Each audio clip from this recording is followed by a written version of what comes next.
I'm going to rank every Premier League team from the 2025-2026 Premier League season from worst to best as a Liverpool fan. And I know that I said that I lived in Manchester in the title, but don't ask questions, let's get into it. Okay, here we go. It's based on what it was last season. So Liverpool was 5th and all that. Let's start from the bottom. I mean, I don't really know about these teams. So I don't really know what to expect because I don't watch the Championship. So I think Ipswich will finish above them both. Just because they've been here 2 seasons ago. So they're the only ones who managed to get into the Premier League not that long ago. So I'm saying Coventry, Hull City. God knows, bro. Let's put Hull City above, who cares? I'm not really sure about the bottom because I know the teams that come from Championship are actually doing a lot better recently. Like Fulham and Nottingham Forest have become actual parts of the Premier League instead of just being teams that keep coming up from the Championship and going back down.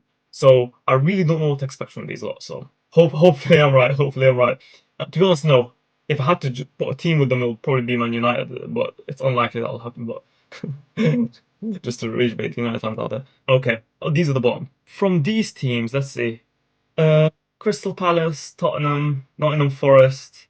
The only reason I put Nottingham Forest higher is because they actually. You don't know what to expect. No. To be honest, the main reason is because they keep beating Liverpool.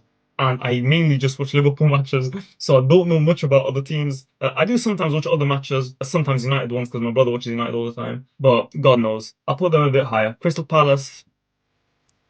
Nah. Tottenham's actually getting trash. Um, Brentford. Brentford are one of those teams that like you don't hear about a lot. It's like one of those teams that just like go around the middle. They just they just hover around there and you don't really know what's going on with them. So that's the order for the bottom. Newcastle. So I'm expecting Tottenham, Newcastle, Crystal Palace to do the worst without getting relegated by far. Let's see down the middle. What's going on here? See down the middle. Everton, Newcastle, Leeds, Brentford. Let's just say Nottingham Forest go above. Fulham, God knows Chelsea, Brighton. Like the only times I hear about Brighton really is how when they smoke United. I know some Man United fans and they say they're genuinely scared when Brighton plays them, but they don't really seem to be a threat to most teams. But they somehow get in here, so they're not an easy team to beat, but they're not a hard team either. Like you're not going to go like, oh, we're playing Brighton. That's the last. It's actually surprising how Aston Villa got here. But let's be honest here. Let's be completely honest. Let's put my arguments on who's going first. So Arsenal, even though they've got a good chance at coming first, just based on the fact that the teams usually lose their hunger after winning the Premier League, unless you got a phenomenal manager, Premier League teams rarely ever win it twice in a row. Like Pep Guardiola managed to do that multiple times. Alex Ferguson when United was playing managed to do that multiple times. But usually that doesn't happen. So I don't think Arsenal is going to, even though they have a good chance, they're like one of the most teams that have a chance. City, yeah, I don't think City will ever be the same without Pep Guardiola. I mean, teams usually do like kind of rebound after they get a new manager. So I wouldn't be surprised if they do well, but well for them at such a high standard because of how well they played for the past decade with Pep Guardiola.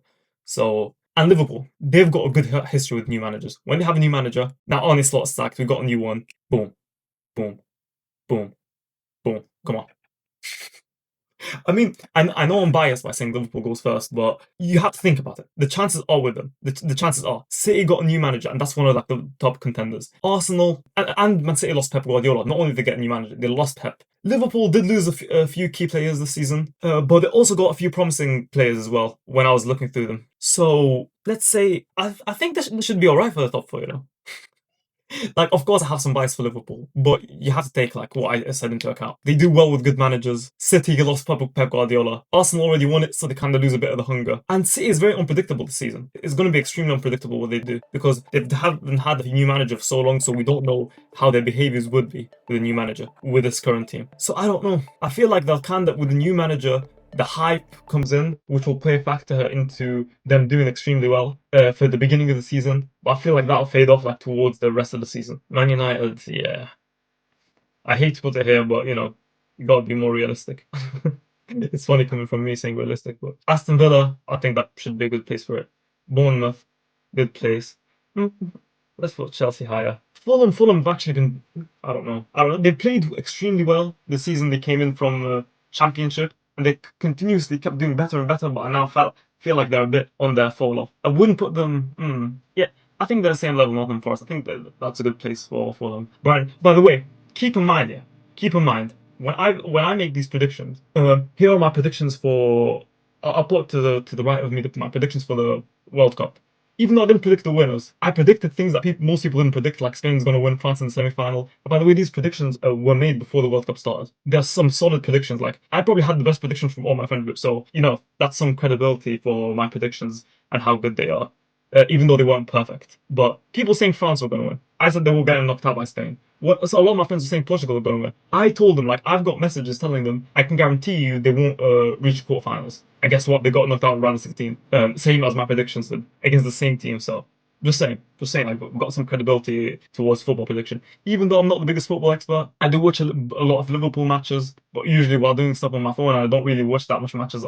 Other than that, I watch a bit of United matches here and there because my brother always puts them on because he's a United fan. So I feel like let's see who can swap around. Everton, should I put Everton above Brentford? I feel like Everton deserve the benefit.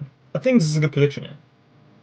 I think this is a solid prediction. Is there anything that I would change? No, to be honest, I feel like this is perfect. Yeah. So I'm going to take this, I'm going to copy this, and I'm going to come back to it in 39 weeks for the Premier League to finish. And then we'll see. We'll see who was right, and we'll see who was wrong, and we'll see how perfect these predictions. Imagine if they came like one for one, exactly, perfectly the way I described it to be. I mean, there's a good chance. There's a good chance for it, and I really hope this is true. I genuinely really hope because if Liverpool's at the top, nothing could get better. Genuinely, nothing could get better than Liverpool topping off the table. So, guess that's pretty much it. See you at the end of the Premier League, and we'll see who's right. I know you'll be laughing at me in the comments, but we'll just wait, watch, enjoy yourself. Because I got laughed the hell out when I predicted my World Cup predictions. Hopefully, I'm not just saying this and now I'll jinx it and it ends up horrible. But I got laughed the hell out of, and I got better predictions all of this. So we'll see. Watch how Liverpool tops off the table. Just watch.